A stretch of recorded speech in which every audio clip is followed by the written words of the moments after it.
మనం చావుకి దగ్గరకు వెంట్రుకలు పండుతున్నాయంటే టికెట్ ఆర్ఏసీలో ఉందండి. ఎప్పుడైనా కన్ఫామ్ అవ్వచ్చు. కాబట్టి ఆ మానవ జన్మ సార్థకం కావాలి. తల్లిదండ్రులు జన్మనిస్తారండి, గురువు జన్మ లేకుండా చేస్తాడనమాట.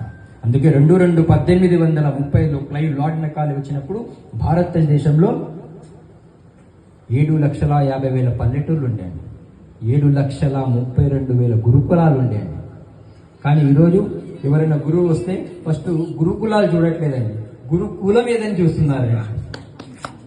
మా కులం కూడానా? మనమందరం మనుషులమండి. మానవుడు అన్నారండి. మానవుడిలో 4 దాగి ఉంటాయండి. అమ్మ అంటారండి, అమ్మలో మా దాగి ఉందండి, మా. నాన్నలో నా, మా నా.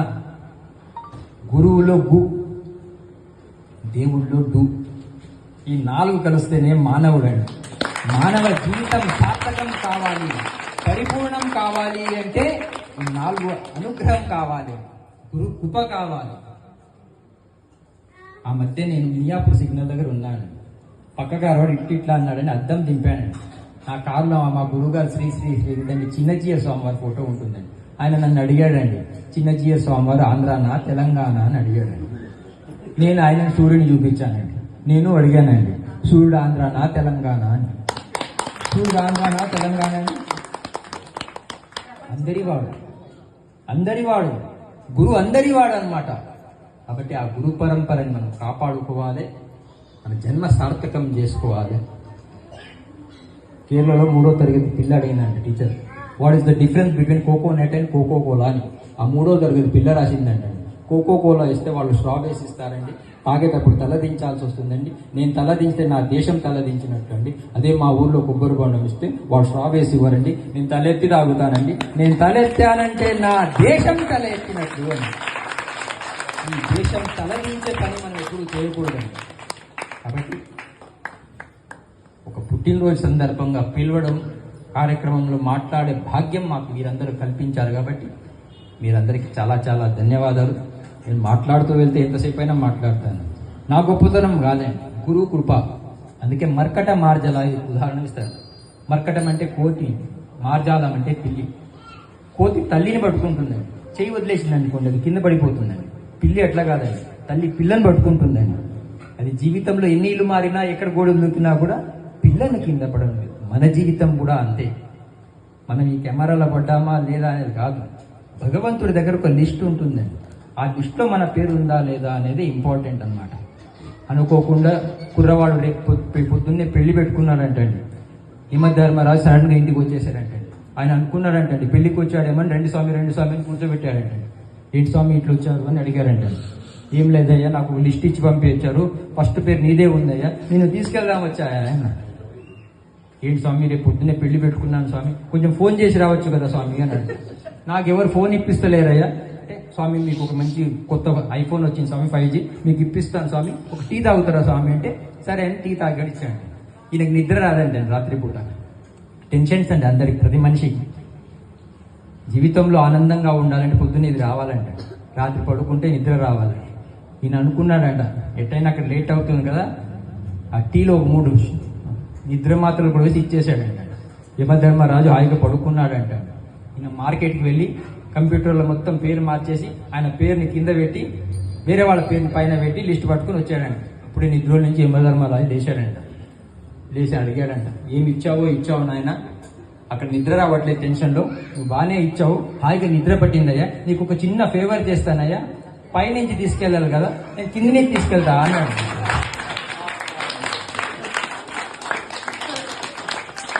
చావు అనేది చెప్పదండి.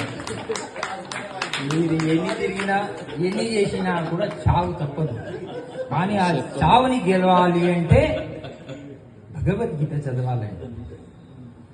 కులం మీదని ఎవరిని అడగొద్దు అనుకున్నా, కాలం మారిందని చెప్పొద్దు అనుకున్నా, కుల మతాలకు అతీతంగా బ్రతకాలనుకున్నా, కూల్గా జీవితం గడపాలనుకున్నా, కంటి చూపు తగ్గిందని బాధపడొద్దు అనుకున్నా, కంటికి రెప్పలాగా అందరినీ కాపాడాలనుకున్నా, కర్పూరంలాగా అగ్నిలో కలిసిపోవాలనుకున్నా, కాపురం అందరినీ బాగుండాలనుకున్నా, కొంటే స్వదేశీ వస్తువులే కొనాలనుకున్నా, కంటే ఛత్రపతి శివాజీ లాంటి పుత్రులు కలగని భారతీయ తల్లులకు ఉన్నట్టు సినిమా, కన్న తల్లిదండ్రులను ఆదర్శంగా తీసుకున్నా, కొన్న వస్తువులపై వ్యామోహం పెంచుకోవద్దనుకున్నా, కన్యాశుల్కం ఇచ్చి పెళ్లి చేసుకోవాలనుకున్నా, కన్యాదానం చేసే వాళ్ళ కళ్ళల్లో కన్నీళ్లు చూడొద్దనుకున్నా, కర్మభూమి భారతదేశంలో పుట్టినానని గర్వపడాలనుకున్నా, కర్మ భక్తి జ్ఞానాన్నిచ్చే ఆ భగవద్గీతను అందరి చేతుల్లో చూడాలనుకుంటున్నా.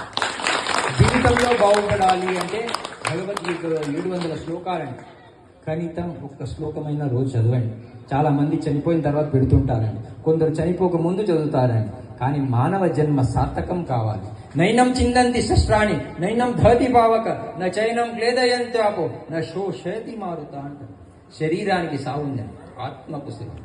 మనమందరం ఆత్మస్వరూపలమండి. యవ్వనం మహాత్ములతో సంబంధం పెట్టుకోండి, వృద్ధాప్యం పరమాత్మతో సంబంధం పెట్టుకోండి. ఈ సంబంధమే శాశ్వతమైన ఆనందాన్ని ఇస్తుంది. ఆ దిశగా మీరందరూ సాగుతారని ఇంత చక్కటి మాకు అవకాశం ఇచ్చారు. సమయం కాలం భగవంతుడి స్వరూపం కాబట్టి ఒక 2 ఉదాహరణ చెప్పి మీకు చేస్తాను. ఒక దేశభక్తి గీత పాడుతాను. అనుకోకుండా ఒక కార్యక్రమం జరుగుతుందంటే కుర్రవాడు మధ్యలో నుంచి లేచి వెళ్ళిపోతున్నాడంట. 7వ రోజు గురువుగారు పిలిచి అడిగారంట, ఏమో ఈ మధ్యలో నుంచి లేచి వెళ్ళిపోతున్నావు, ఏంటి విశేషము అని. గురుగారు నాకు కొత్తగా పెళ్ళి అయిందండి, మా ఆవిడ కడుపుతూనే ఉందండి, ఇంట్లో మేము అందరం కలిసి భోజనం చేస్తామండి అన్నాడు. గురుగారు అడిగారంట, మీ ఆవిడంటే అంత ప్రేమనయ్యా అని. అవును స్వామి అన్నాడు.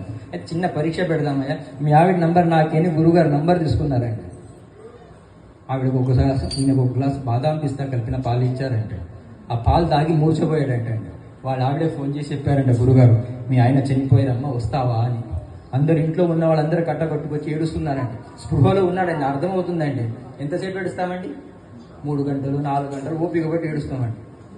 స్వామివారు గురుగారు అన్నారంట, ఆమె అమ్మ నువ్వు ఏడ్చింది ఎక్కువైపోయింది, నీ కడుపులో బిడ్డకి ఇబ్బంది అవుతుంది, ఎక్కువ ఏడిస్తే ఒక గ్లాస్ బాదాం పిస్తా కలిపిన పాలు తాగని ఆ పాలు ఇచ్చారంటే మాకు అవకాశం ఇచ్చారు. సమయం కాలం భగవంతుడి స్వరూపం కాబట్టి ఒక 2 ఉదాహరణ చెప్పి మీకు చేస్తాను. ఒక దేశభక్తి గీత పాడుతాను. అనుకోకుండా ఒక కార్యక్రమం జరుగుతుందంటే కుర్రవాడు మధ్యలో నుంచి లేచి వెళ్ళిపోతున్నాడంట. 7వ రోజు గురువుగారు పిలిచి అడిగారంట, ఏమో ఈ మధ్యలో నుంచి లేచి వెళ్ళిపోతున్నావు, ఏంటి విశేషము అని. గురుగారు నాకు కొత్తగా పెళ్ళి అయిందండి, మా ఆవిడ కడుపుతూనే ఉందండి, ఇంట్లో మేము అందరం కలిసి భోజనం చేస్తామండి అన్నాడు. గురుగారు అడిగారంట, మీ ఆవిడంటే అంత ప్రేమనయ్యా అని. అవును స్వామి అన్నాడు. అయితే చిన్న పరీక్ష పెడదామయ్యా, మీ ఆవిడ నంబర్ నాకేని గురుగారు నంబర్ తీసుకున్నారంట. ఆవిడకు ఈయనకు ఒక గ్లాస్ బాదాం పిస్తా కలిపిన పాలు ఇచ్చారంట. ఆ పాలు తాగి మూర్చపోయాడంట. వాళ్ళ ఆవిడే ఫోన్ చేసి చెప్పారంట, గురుగారు మీ ఆయన చనిపోయారమ్మా వస్తావా అని. అందరు ఇంట్లో ఉన్న వాళ్ళందరూ కట్టకొట్టుకొచ్చి ఏడుస్తున్నారండి. స్పృహలో ఉన్నాడండి, అర్థమవుతుందండి. ఎంతసేపు ఏడుస్తామండి? 3 గంటలు 4 గంటలు ఓపిక బట్టి ఏడుస్తామండి. స్వామివారు గురుగారు అన్నారంట, ఆమె అమ్మ నువ్వు ఏడ్చింది ఎక్కువైపోయింది, నీ కడుపులో బిడ్డకి ఇబ్బంది అవుతుంది, ఎక్కువ ఏడిస్తే ఒక గ్లాస్ బాదాం పిస్తా కలిపిన పాలు తాగని ఆ పాలు ఇచ్చారంటే అమ్మాయి. ఆ పాలు తాగుతూ ఉందంటే సగం తాగంగానే గురుగారు ఒక మాట అన్నారంట, ఒక విషయం చెప్పడం మర్చిపోయానమ్మా, ఈ పాలు మొత్తం నువ్వు తాగేవనుకో నువ్వు చనిపోతావమ్మా, మీ ఆయన బతుకుతాడమ్మా అని తక్కువని పాలు తాగడం ఆపేసిందంట. గురుగారు కడుపుతో ఉన్నాను కదండి, మా ఇంట్లో అత్తగారు ఫ్రీగా ఉన్నారండి, ఆమె ఏ కార్యక్రమానికి రాదండి, ఈ పాలు ఆమెకి ఇస్తే బాగుంటుంది అని ఆ పాలు తీసుకెళ్ళి అత్తగారికి ఇచ్చారంట. అత్తగారు కూడా అదే మాట అన్నారంట, స్వామి ఎప్పటి నుంచో నాకు ఒక మనమణ్ణి చూడాలని కోరికండి, మా ఆయన ఈ మధ్యనే రిటైర్డ్ అయ్యారండి, ఆయన కూడా ఏ కార్యక్రమానికి రాడండి, ఈ పాలు ఆయనకి ఇస్తే బాగుంటుంది అని ఆ పాలు తీసుకెళ్ళి ఆయనకి ఇచ్చారంట. ఆయన కూడా అదే అన్నాడంట, స్వామి ఎప్పటి నుంచి ఒక మన్మరాన్ని చూడాలని కోరుకండి, నా కొడుకు ఒక వెధవండి, మీరు ఏ కార్యక్రమానికి రాడండి ఇచ్చేయండి అని. మనం వెధవాళ్ళం కాదండి, మనం వేదాలకు వారసులమండి.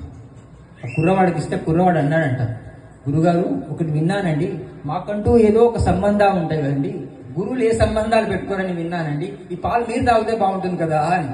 అంటే పోతే గురువు నేను బాగుండాలి అని, నేను పోయినా పర్వాలేదు నా గురువు బాగుండాలి, నా దేశం బాగుండాలన్న భావన ఏనాడైతే ఈ భారతీయుల్లో వస్తుందో ఈ దేశం మళ్ళీ పూర్వవైపు. అప్పుడు ఆయన స్పృహ వచ్చేసిందంట. ఆయన లేపి చెప్పారంట, గురుగారు జీవితం ఇంతేనయ్యా, ఒంటరిగా వచ్చాము, ఒంటరిగా వెళ్ళాలి, మానవ జన్మ సార్థకం కావాలి, భగవంతుడిని నమ్ముకోండి అన్నారండి. ఎక్కడైనా భగవంతుడిని అమ్ముకోండి అని చెప్పారా? చెప్పులు ఏసీ రోడ్లు పెట్టి అమ్ముతున్నాడండి, భగవంతుడిని రోడ్డు మీద పెట్టి అమ్ముతున్నాం. అమ్ముకునే వాళ్ళం కాదండి, నమ్ముకునే వాళ్ళం అనమాట. పరిపూర్ణమైన విశ్వాసం ఆ భగవంతుడి మీద ఉండాలి. మథురలో ఒక తల్లి రోజు శ్రీకృష్ణ పరమాత్మ పూజ చేస్తుంది అంటండి. అనుకోకుండా ఒక విగ్రహం కింద పడిపోయిందంట. వాళ్ళ అబ్బాయి సాఫ్ట్వేర్ కుర్రవాడండి. అబ్బాయి ఫోన్ చేసి చెప్పాడంట, నా భగవంతుడు కింద పడిపోయాడు, కొంచెం ఆరోగ్యం బాగాలేదు, డాక్టర్ని తీసుకురా అన్నాడంట. ఆమె ఏంటమ్మా మీ విగ్రహం కింద పడిపోవడం ఏంటి, డాక్టర్ని తీసుకురావడం ఏంటమ్మా పిచ్చా అన్నాడు. లేదయ్యా నువ్వు డాక్టర్ని తీసుకురా అని మొండి పట్టిందంట. ఇప్పుడు నేను వెళ్ళి డాక్టర్కి చెప్పాడంట ఇదేమాట, డాక్టర్ కూడా అదే అన్నాడు. తల్లిదండ్రులను అభినందిస్తూ ఒక దేశభక్తి గీతం పాడి ముగించేస్తాను. చరితలోని సారమిధే, చరితలోని సారమిదే, భవితలోని భావమిదే, వీరగాథ విజయగాథలెన్ని ఉన్న మూలమిదే. తల్లి వందనం, భూతల్లి వందనం, వందే మాతరం, వందే మాతరం. అరవింద వివేకానంద రామకృష్ణ దయానంద సమర్థుల సందేశం. తల్లి వందనం, ఛత్రపతి నేతాజీ సావర్కర్ తానాజీ రాణా రక్తపు శౌర్యం. తల్లి వందనం, ఝాన్సీ రాణి రుద్రమాంబ కత్తుల కథలే. వందే మాతరం, వందే మాతరం. తల్లి వందనం, భూతల్లి వందనం. మనలోని అనైక్యత, సంస్కార విహీనత, ఆశరాగాధికారం అందుకొనిరిరా. విద్వేషము రగిలించి విభజించి పాలించే విచ్ఛిన్నం తలపెట్టే ఫిరంగి మూకరా.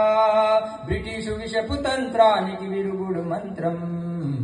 వందే మాతరం, వందే మాతరం. తల్లి వందనం, భూతల్లి వందనం. ఎన్నాళ్ళి వేదన, ఎన్నేళ్ళి రోధన, తల్లి బాధ తీర్చుకుంటే తనయులమేనా. విశ్వశాంతి వారధివై, విశ్వానికి సారథివై, విద్రోహుల గుండె చిల్చు చంద్ర పిడుగువై, విజయ శంఖమెత్తు అదురు భువన భోంతరం. వందే మాతరం, వందే మాతరం. తల్లి వందనం, భూతల్లి వందనం. వందే మాతరం అంటోంది తరం. బోలో భారత్ మాతా కీ, छत्रपति शिवाजी महाराज की, अपने अपने माता पिताओं की, अपने अपने गुरुजनों की, बोलो श्री कृष्ण परमात्मा की।